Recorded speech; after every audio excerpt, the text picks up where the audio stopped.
माते नमः। श्री दुर्गाय देवे नमः। गुरुर्ब्रह्मा गुरुर्विष्णु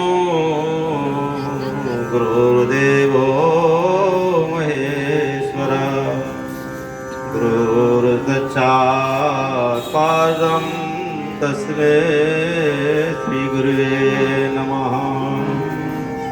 अखण्डमण्डलाकारं व्याप्तं येन चराचरं तत्पदं तस्मै श्रीगुरुवे नमः। भक्ति भक्त भगवन्त गुरु चतुर्नामवप्ये इनके पद वंदन करो न से विघ्नयने। सर्वमंगल मंगलाय सरस्वती साधिके शरणायं त्र्यंबके गौरी नारायणी नमोस्तुते। या देवी सर्वभूतेषु शक्तिरूपिणी संस्थिता नमस्तस्यै नमस्तस्यै नमस्तस्यै नमो नमः। पवनतनय संकटहरणा मंगलमूर्तिरो राम कन सीता सहिता हृदय बसहो सुरभो। कर्पूर गौरं करुणावतारं संसार सारं भुजगेन्द्रहारं सदा वसन्तं हृदयारविन्दे भवं भवानी सहितं नमः। श्री हनुमान जी महाराज की जय। यज्ञ पुरुष भगवान की जय।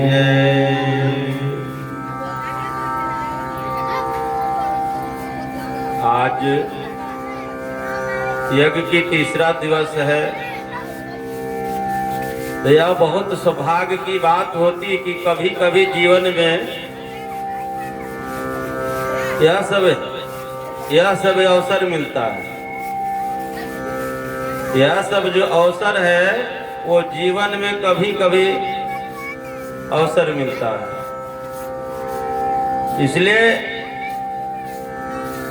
एक तो जीव से होता ही नहीं है और जब मिलता है तो वो ले पाता ही नहीं है। क्या कि एक तो होता ही नहीं अपने के द्वारा और जब हो रहा है तो हम ले भी नहीं पाते। ये हमारा भाग्य का कारण दिखाई देता है।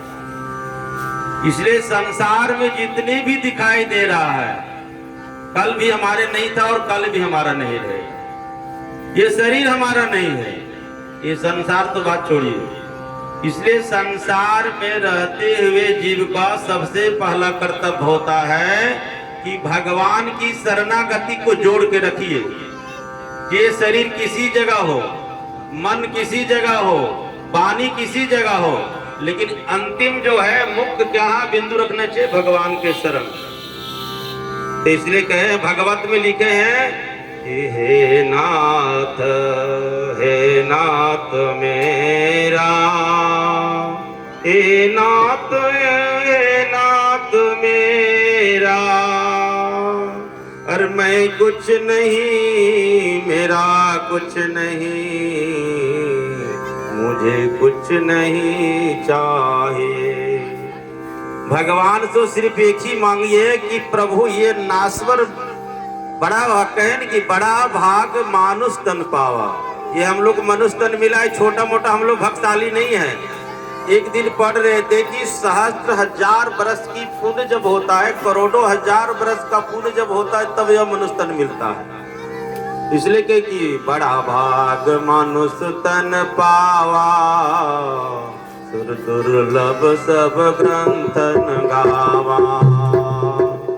बड़ भाग मानस तन पावा, सुर दुर्लभ सब ग्रंथन गावा, साधन मोक्ष कर द्वारा, ते परलोक सवारा।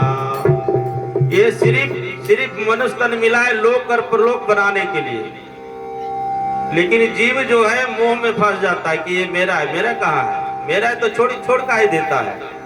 इसलिए हमें ज्ञान की कारण अभाव है, इसलिए लगता है कि मेरा है। जिस दिन ज्ञान हो जाएगा उस दिन क्या दिखाई देगा? सिया राम मैं सब जग जानी, करहूं प्रणाम जोरि जुग पानी।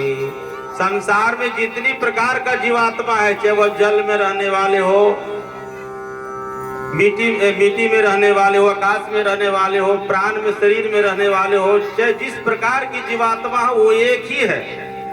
ईश्वर एक है, समाज अनेक है, व्यक्ति अनेक है, मजहब अनेक है और जीव अनेक है, लेकिन ईश्वर अंश जीव अविनाशी और अमल सहज सुख राशि। भगवान कहे हैं कि जो भगवत और भगवान को नाम को स्मरण करेगा उसका कल्याण हो जाता है।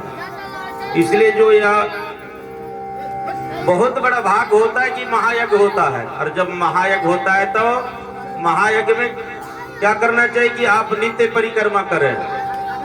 ये जान लीजिए कि जो यज्ञ भगवान है, कहे कि यज्ञा विष्णु विष्णु यज्ञा, यज्ञ भगवान साक्षात विष्णु होते हैं और यज्ञ विष्णु है, विष्णु ही यज्ञ है। इसलिए भगवान को आवाहन करके प्रतिष्ठित किया जाता है, और उस प्रतिष्ठित प्रांगण में जा करके आप जिस भाव से, किसी को देखना है तो अनुभव करके देख लेंगे, जिस भाव से यज्ञ भगवान के पास आता है उसी भाव के अनुसार उसको साल भर के अंदर फल मिल जाता है। हम तो यही अनुभव करके मैंने देखा। इसलिए यज्ञ में धन का पहला कर्म होता है कि धन धर्म में लगे। हमारा जीवन में जो धन है, धन का पहला कार्य है कि धर्म में लगे।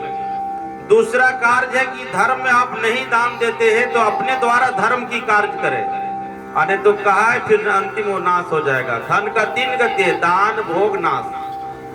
ये शरीर का भी 3 ही गति है, चाहे वह राजा भी होगा तो भी और भिखारी होगा तो भी, गाड़ो फेंको जला दो। जो वह मिट्टी में संस्कार होगा, चाहे अग्नि में संस्कार होगा, नहीं तो फिर ऐसे फेंका जाएगा, लबारिश चला जाएगा। इसलिए जब तक है घट में प्राण, कह कीजिए देरी द्वार, अरे राम नाम